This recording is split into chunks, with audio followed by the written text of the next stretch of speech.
झारखंड में पत्थर माफियाओं का खेल इतना गहरा है कि कागज फर्जी है, अनुमति नकली है और खनन असली है। महालेखाकार ने खुद खुलासा किया है कि जिन खनन कंपनियों को काम नहीं करना था वो करोड़ों का खनन कर रही है और वो भी फर्जी एनओसी यानी कि नकली परमिशन के सहारे। लेकिन सवाल ये है, जब गड़बड़ी पकड़ ली गई तब कार्रवाई क्यों नहीं हुई? ना एफआईआर हुई, ना जांच और ना ही पत्थर माफियाओं की कमर तोड़ी गई।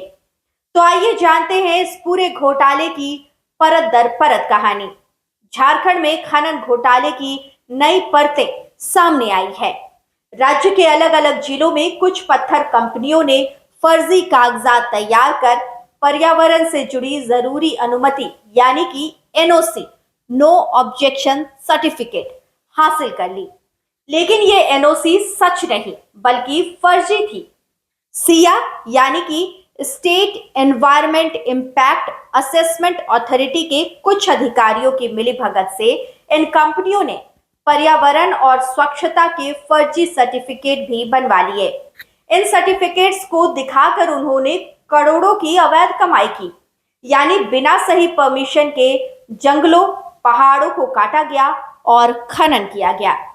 जब ये मामला महालेखाकार यानी कि सीएजी तक पहुंचा तो उन्होंने इस फर्जीवाड़े को पकड़ लिया और राज्य सरकार को अलर्ट भी किया।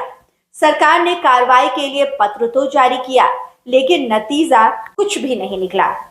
तत्कालीन डीएमओ यानी कि डिस्ट्रिक्ट माइनिंग ऑफिसर ने सिया के फर्जी सर्टिफिकेट को आधार बनाकर 8 पत्थर लीज धारकों के खनन पट्टे रद्द कर दिए और जो पत्थर पहले से निकाले गए थे उनके डिस्पैच यानी कि बिक्री और सप्लाई पर रोक लगा दी। लेकिन किसी पर एफआईआर नहीं हुआ। अब बात आती है इन पत्थर कंपनियों की जिन्होंने ये पूरी की पूरी साजिश रची। इसमें कौन कौन शामिल है पहले ये जानिए।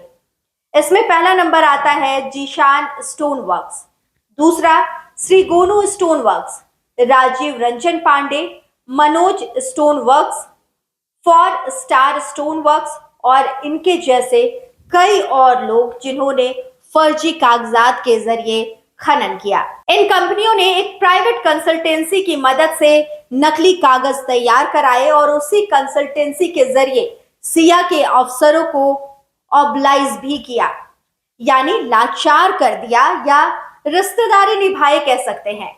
इसी के दम पर उन्होंने फॉरेस्ट क्लियरेंस और स्वच्छता प्रमाण पत्र भी हासिल किए।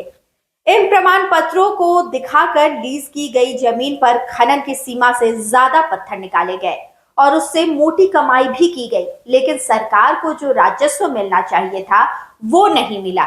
अब सवाल ये है कि जब ये सब पकड़ा गया तब भी ना कोई विभागीय जांच हुई, ना किसी अफसर पर कार्रवाई और न ही इस पूरे रैकेट को तोड़ने की कोशिश की गई।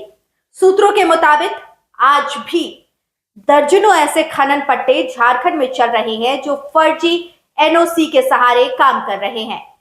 इनसे न सिर्फ पर्यावरण को नुकसान पहुंच रहा है बल्कि झारखंड को करोड़ों के राजस्व का नुकसान भी हो रहा है। इस मामले में सोशल एक्टिविस्ट पंकज यादव ने न सिर्फ सरकार को अलर्ट किया बल्कि एसीबी यानी कि एंटी करप्शन ब्यूरो में भी शिकायत दर्ज कराई।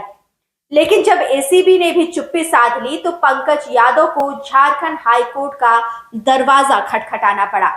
अब यह मामला अदालत में है। अब चलिए हम आपको बताते हैं कि आखिरकार कंपनियों ने फर्जीवाड़ा क्यों किया।